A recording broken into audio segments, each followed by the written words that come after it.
Assalamualaikum warahmatullahi wabarakatuh. Siswa-siswi sekalian, jumpa lagi dengan channel Fisika SMA. Kali ini kita masih membahas tentang momen gaya, torsi, dimana sebelumnya sudah ada beberapa soal yang telah kita jawab. Sekarang part yang ketiga ya, pembahasan torsi persegi part 3. Oke, yang belum subscribe silahkan subscribe. Kita mulai. Di sini ada sebuah persegi, ya, persegi panjang tepatnya, sebuah persegi panjang. Ada 4 buah gaya di sini, F1, F2, F3 dan F4. Ya. Kemudian sumbu putar tegak pada bidang melalui titik C. Jadi, untuk persegi panjang ini, sumbu putarnya atau porosnya ada di sini. Ya, berarti titik C ini sebagai poros. Ya. Pertanyaannya adalah berapakah torsi total, ya? Berapakah momen gaya total atau resultan momen gaya bebas. Oke. Kita mulai dari yang paling mudah dulu, ya. Ingat konsep yang sebelumnya saya sudah sampaikan di video sebelumnya. Jika gaya itu satu titik dengan poros, maka torsinya pasti 0. Ya. Nah, di sini porosnya di C.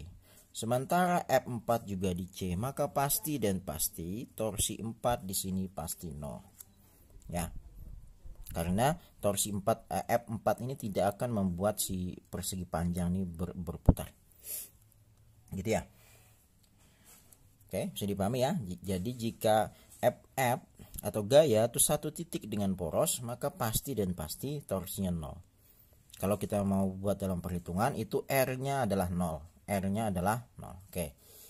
Torsi 4 itu 0. Nah, selebihnya mudah. Sekarang kita lihat yang 0 lagi, ada nggak kira-kira? Ini F3. F3 ini akan membuat si persegi akan berada kemana kira-kira? Berapakah sudut antara F3 sama C? Sudutnya adalah 180 derajat ya.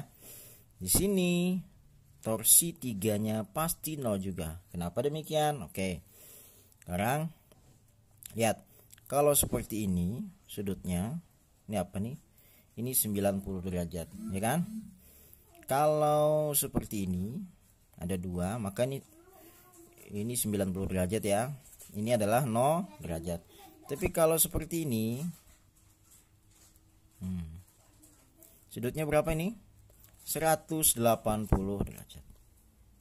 Ya. Jadi F3 terhadap ini, ya, F3 terhadap poros itu sudutnya 180 derajat. Sin 180 derajat itu sama dengan 0. Ya, maka F dikali R kali sin theta itu adalah sinnya 0, berarti hasilnya adalah 0. Kalau saya visualkan ini anggaplah persegi ya. Saya visualkan di sini, ini persegi ya. Persegi panjang. Poros di C di sini berarti porosnya. Poros di sini ini. Nah, porosnya di sini ya. Nah, sekarang saya tarik F3 kan ke sini ya, ke kanan ya. Berarti ini poros di sini, F3 ke situ ya.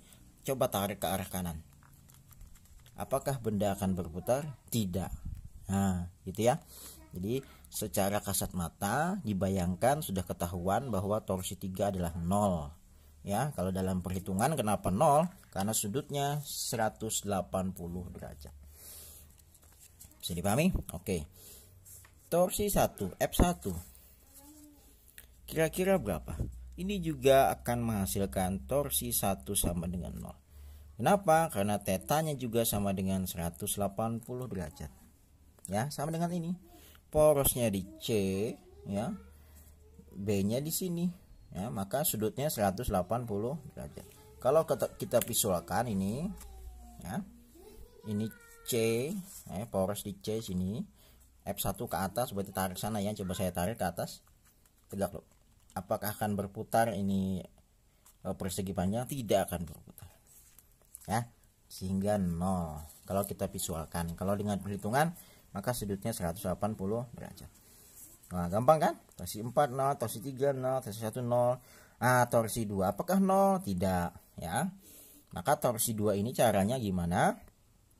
Seperti yang video sebelumnya, ini poros, ini adalah sini F2-nya, maka poros kita perpanjang, titik F2 juga kita perpanjang. Perpanjang kemana? Nah, tentunya perpanjang ke atas, ya. Kenapa nggak diperpanjang ke bawah? Nggak boleh, kan ke arah kanan, berarti ke sini perpanjangnya. Set, ya. F2 kita perpanjang, ya. Ini juga kita perpanjang, ketemu di B. Nah, ketemu di B. Nah, jarak antara poros ke pertemuan, jarak antara poros ke pertemuan kita beri nama R2. Kenapa R2? Karena F2. Bisa dipahami ya. Jadi F2 kita perpanjang, ini juga kita perpanjang, ketemu di sini kan. Maka jarak antara pertemuan ke poros namanya R. Kenapa R2? Karena F2. Kalau F3 ya R3, ya. R2 berapa nilainya dari sini ke sini? Itu adalah 30 cm, atau kita ubah dalam meter adalah 0,3 meter. Oke, berarti ini ada nilainya. Saya tuliskan di sini torsi 2 itu rumusnya adalah F dikali R kali sin theta. F-nya adalah 10 Newton, ya, 10. Oke, tulis Newtonnya. Dikali R-nya tadi adalah 0,3. Dikali sudutnya berapa? Ini ke sini, maka ini sudutnya. Sudutnya 90 derajat, ya. Maka 10 kali 0,3 adalah 3, sin 90 adalah 1, maka 3. Positif atau negatif? Kira-kira kemarin tuh kalau dia searah jarum jam negatif ya. Kalau beda arah positif. Kita visualkan ya. Kita visualkan. Ini C di sini ya. Ini C di sini ya. Kelihatan enggak nih? Nah, C di sini ya. F2 kan ke kanan. Coba tarik ke kanan. Tarik ke kanan set. Nah, gerak dia. Nah, bergerak searah jarum jam. Kalau searah jarum jam maka negatif. Nah, ini cara saya menentukan negatif positifnya. Silahkan kalian pakai cara yang mana. Ada juga yang mengatakan apa namanya ini arahnya kemana, menuju poros gini berarti. Nah, berarti searah ya. Bebas. Kalau saya lebih condong membayangkan ya. Maka negatif 3.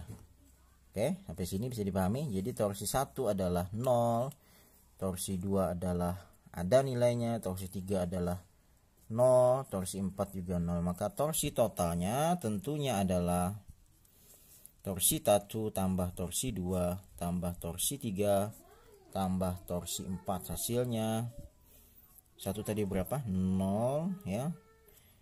Torsi 2 nya min 3, torsi 4 nya, torsi 3 nya 0. Ini juga adalah 0, maka hasilnya adalah min 3 Newton meter. Maka jawabannya adalah min, berarti searah jarum jam 3.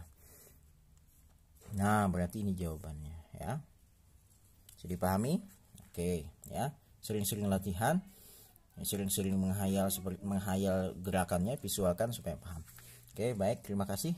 Sampai jumpa pada video berikutnya. Jangan lupa subscribe ya. Assalamualaikum warahmatullahi wabarakatuh.